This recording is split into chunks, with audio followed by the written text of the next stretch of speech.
Çocuklar ekran başında öyle bir vakit geçiriyorlar ki anne ve babadan habersiz, haberi olsa bile, yılan altınlarına girse bile, akrep yani soksa bile çocukların o durumda haberi olmaz.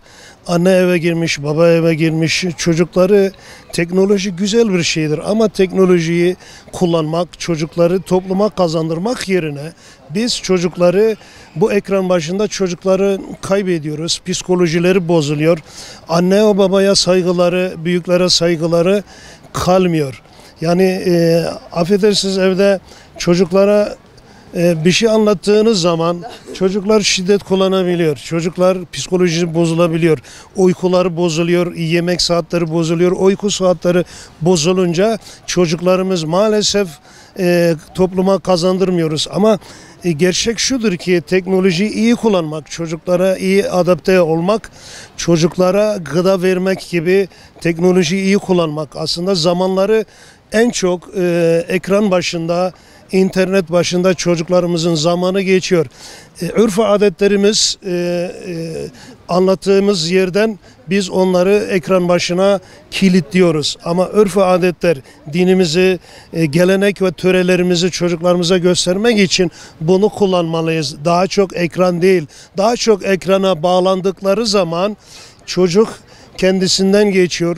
Şiddete, o internetin, o sanal dünyanın içine kendisini görüyor ve kendisini kaptırıyor.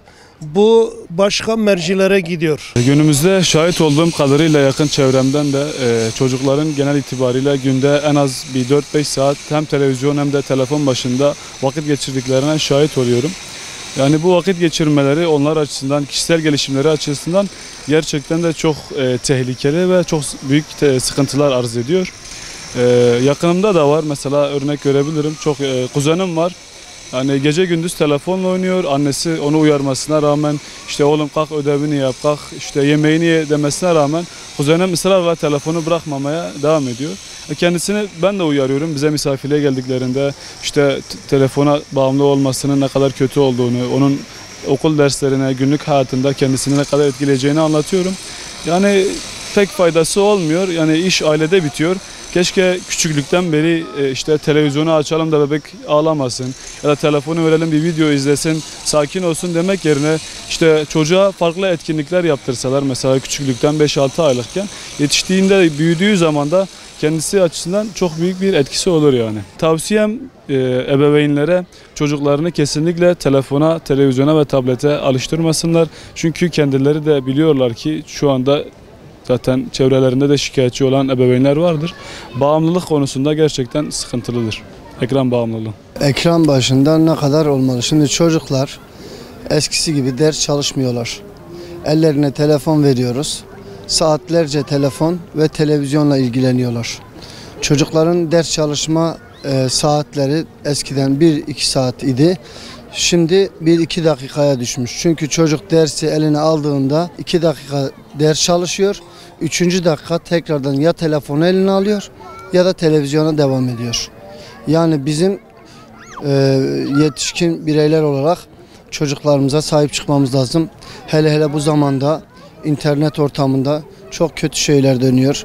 O yüzden çocuklarımızı derse odaklamak için daha güzel etkinlikler yapmamız gerekiyor diye düşünüyorum. Çocuklarımızın eline telefon verme yaşına gelince, daha önce çocuklar 15-16 yaşından sonra tuşlu telefon alırlardı. Şimdi çocuklar 2-3 yaşında çocukların ellerine telefon veriyorlar. Yemekleri yenilsin diye, içecekleri içilsin diye. Fakat en büyük yanlışı yaptıklarının farkında değiller. Bu yaş 15-16 olmalı. 15-16 yaşındaki çocuğa bile sadece ulaşabilmek için tuşlu telefon verilmeli. Sosyal medyanın şu an hemen hemen %90'ı Ahlaksızlıktan başka hiçbir şey değil. Yani daha güzel uygulamalar çıkarılması gerekiyor. Çünkü çocuklarımızın geleceği çok önemli. Çünkü teknolojiyi biz ilerledi dedikçe insanlık yok oluyor. Eskiden insanlar birbirlerine giderlerdi, gelirlerdi. Şimdi onlar yok. Sıla-i rahim bitmiş. Komşu ziyaretleri bitmiş. Arkadaş arkadaşı görmez hale gelmiş. Uzak tutmamaları lazım mesela ailelerinden. Psikolojik sorunları da oluyor genç yaşta zamanla. Yani biraz daha uzak tutmaları lazım. Hem de küçük yaşta telefon alıyorlar çocuklara. Şahsen kendim kız kardeşim küçük 7-8 yaşında var. Tableti var, bir tane telefonu var. Kafasını çıkartmıyor içinden. Derse de girmiyor, çalışmıyor, okula gitmek istemiyor telefon yüzünden. Şahsen kendi evimdeki kız kardeşlerim 4-5 saat telefondan çıkmıyorlar hiç. Telefonu alıyorum, saklıyorum, buluyorlar bir şekilde. Geç yaşta telefon almamaları gerekiyor. Psikolojik bozuyor. Şahsen benim de küçük çocukluğumdan beri telefon kullanıyorum, psikolojim bozulmuş. Telefona girmesem yani bir gün kafayı yerim ben. Girmesem de kafayı yerim. Alışkanlık olmuş. Gözlerinden başlıyor. Psikolojim bozuluyor. Görme etkisini de azaltıyor. Çok güzel olur. Dostluk olur bence. Sohbet olur. Kendi tarafımdan iyi olmaz bence. Alışmışım ya. Alışkanlık olmuş.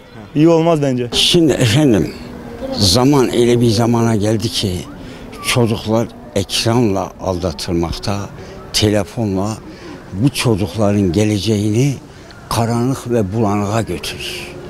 Bu kesindir yani. Yaşam öyle bir şey ki bununla gidiyor. Ama esas bu çocukların geleceğini nasıl kurtaracaksın? Peygamber Efendimizin söylediği öğütleri, Allah'ın kitabında da söylediği öğütleri öğreteceksin. Bunları öğretilmedi mi bu çocuklar ekran ve telefonla gelecekleri karanlık ve bulanık bir şey çıkmaz. Ne kadar olmalıdır? Aslında çocuktur, biraz fazla olabilir ama ekranda kendileri hem dini Allah'ı öğretici bilgiler verilecek çocuk yaştan. Ama böyle dünyayı verdiğimi kapar nefse, hayatı o ahirette gider, hayatı da gider, çocuklar bir şey anlayamaz. Ona mesela çocuklara büyüye karşı biraz fazla olur, eğlenecek. Ama o verilen ekrandaki bilgiler çocuğun geleceğini mahvedici değil. Ona bak Peygamber Efendimiz bize niye öğüt veriyor? Yaşamımızın düzelmesi için.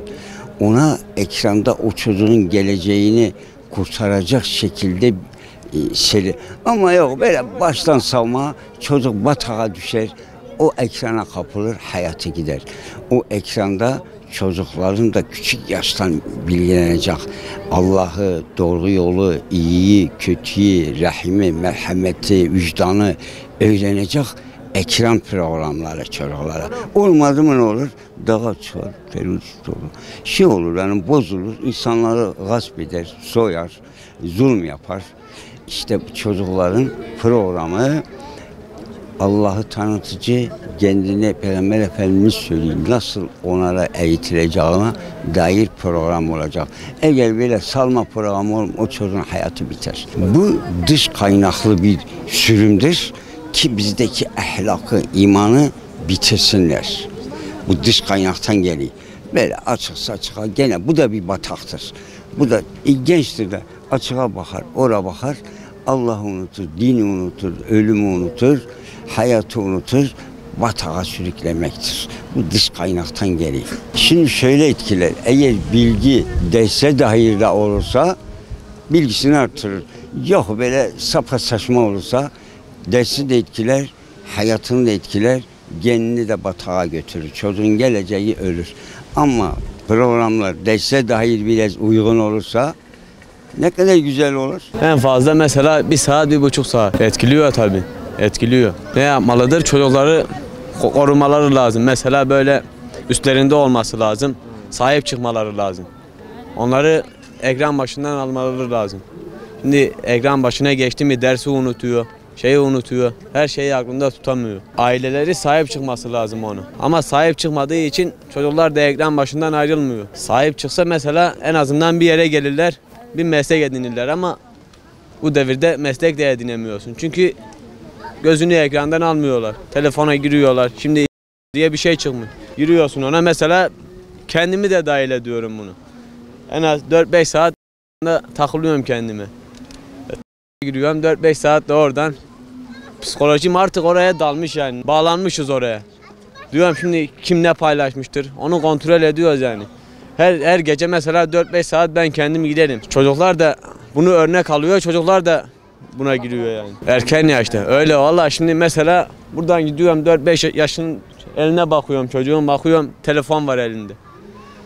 Eskiden öyle yoktu. Eskiden tuşlu telefonlar vardı. Herkes tuşlu telefon sadece arayıp şey yapıyorlardı. Şimdi çocuklar yolda yürürken bile telefonla oynuyor, dengesini kaybediyor. Sohbet kalmamış, bir şey kalmamış. En azından eskiden bir eve gidiyorduk, sohbet ediyorduk. Muhabbet vardı. Şimdi herkes eve gidiyor. 5 kişi orada telefona giriyor, 10 kişi oradan. Telefona dalıp gidiyorlar. Silah oyunu diye bir şey çıkmış. Oradan da kafayı çıkartmıyorlar. Ona ne diyorlar? PUBG diyorlar. Silah oyunu mesela.